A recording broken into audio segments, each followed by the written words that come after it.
Right guys, sorry there isn't much space here today. This is my bike room slash study. We've moved to a smaller place, so everything is more cramped. But anyway, apart from my life, this is my bike, Cannondale CaadX 2018, I have to remember. I've had this bike since 2018. I bought it new. I loved it at the beginning, but I realized it had really cheap parts on it, which it did. And it was running 2x. And before I had any clicking or, creaking or anything, I decided to swap out the crankset, which was an FSA crankset, an FSA with a 30mm spindle. I decided to swap it out. And so I did for a 105.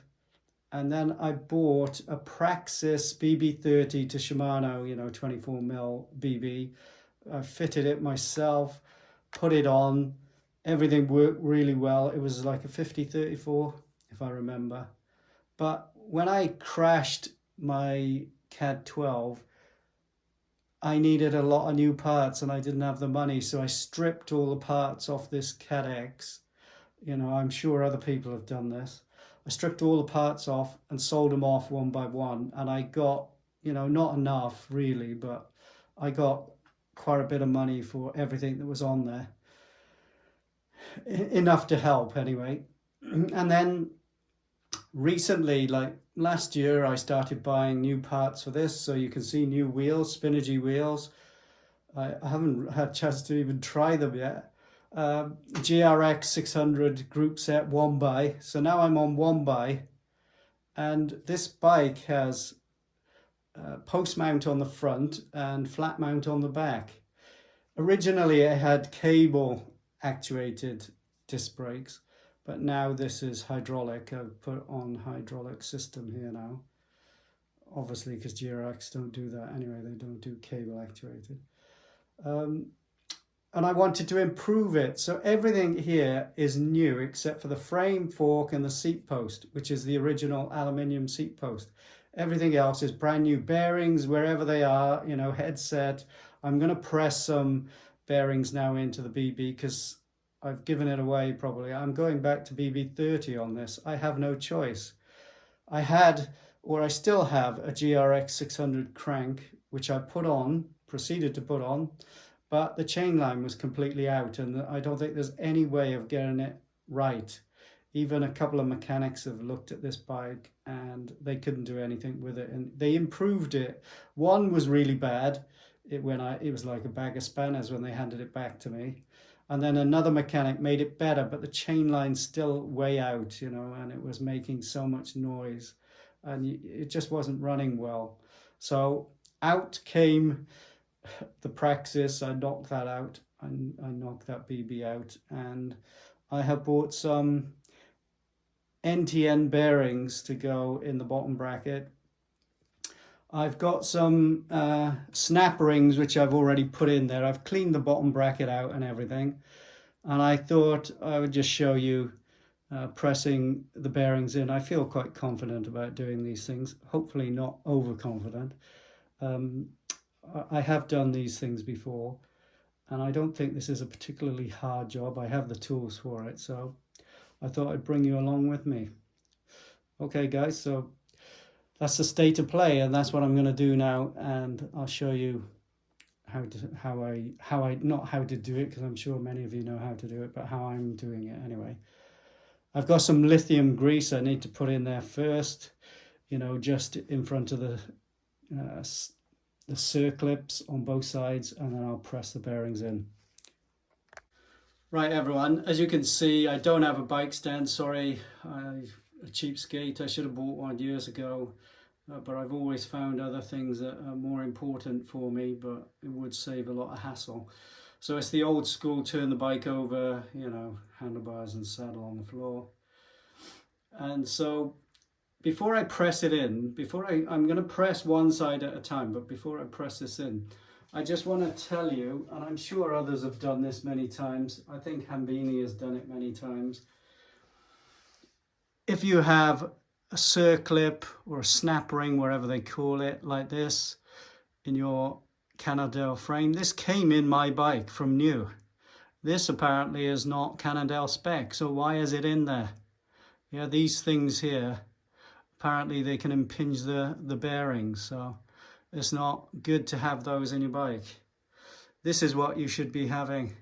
And this is what I put in already. Actually, I ordered by mistake 2 sets of these circlips.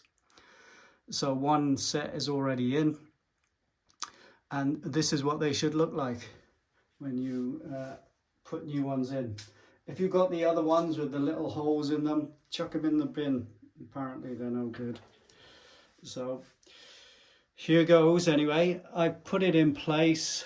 Let's see how we get on. I wanted to do one side at a time. I've seen people pressing both sides in at the same time, you know, simultaneously. But I actually didn't want to do that. So this is the way we're going to go. We're going to go with it like this. Let me put this side on. Like so.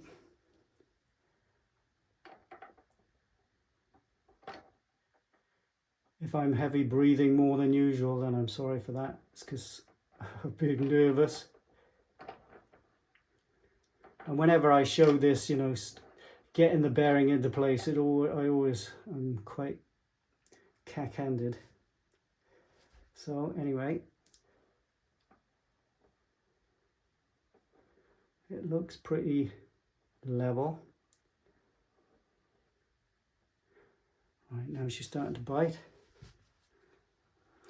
So like I said, the circlip is in there. I've put lithium grease. If I didn't tell you that, I put lithium grease on the inside as well, you know, for the bearing to slide in easily.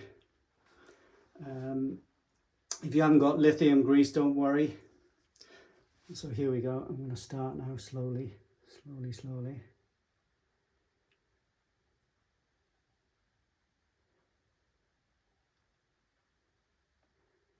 I don't know why, but I'm always nervous pressing in bearings into bottom brackets.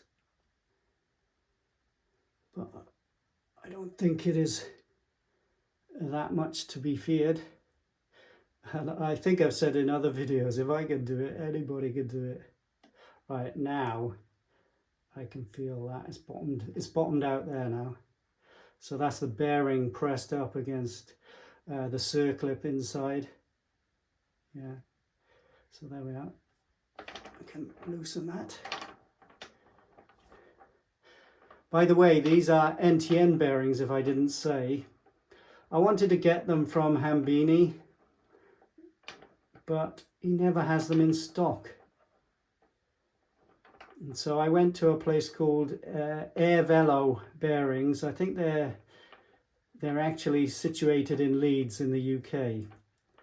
And that's where I got them from anyway.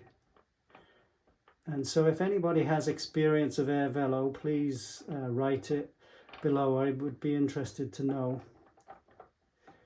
Yeah. So there we are, they're pressed in. Well, that one's pressed in anyway. They are new bearings. I think they feel a little bit stiff at the moment. But I don't think that's because of the BB shell itself, because they went in quite easily. It wasn't, you know, it wasn't that. I think over time they'll get, they are very smooth, I gotta say, but they do feel a bit stiff. So there we are. I don't know if there's any point in showing you, well, you know, is there any point in me showing you the other side and how I do it? But one thing I will show you, yeah, I am sitting on a chair with wheels, in case you're wondering what that noise is.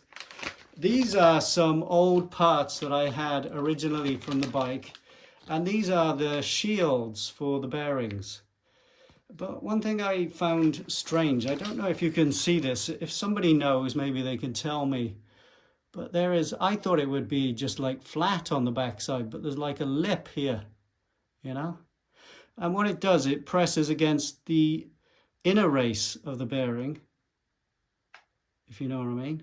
It presses on this, against it, only on that. And to me, that's a bit weird. Like it fits in like that. I thought it'd just be flat and then bridge the two races, the outer race and the inner race. But to me, it's like that.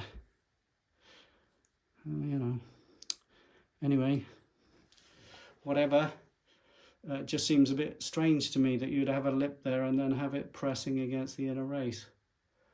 So, that, yeah, if somebody knows, they can enlighten me on that. Like I say, I thought it would just be flat. Anyway, guys, that's it. I'm going back to BB30, as you can see. Yeah, there's no point in you seeing the other side as well. I don't have the crankset yet. I've only just received the bearings today. And I'll show you a picture of the crankset that I bought. I bought it off eBay.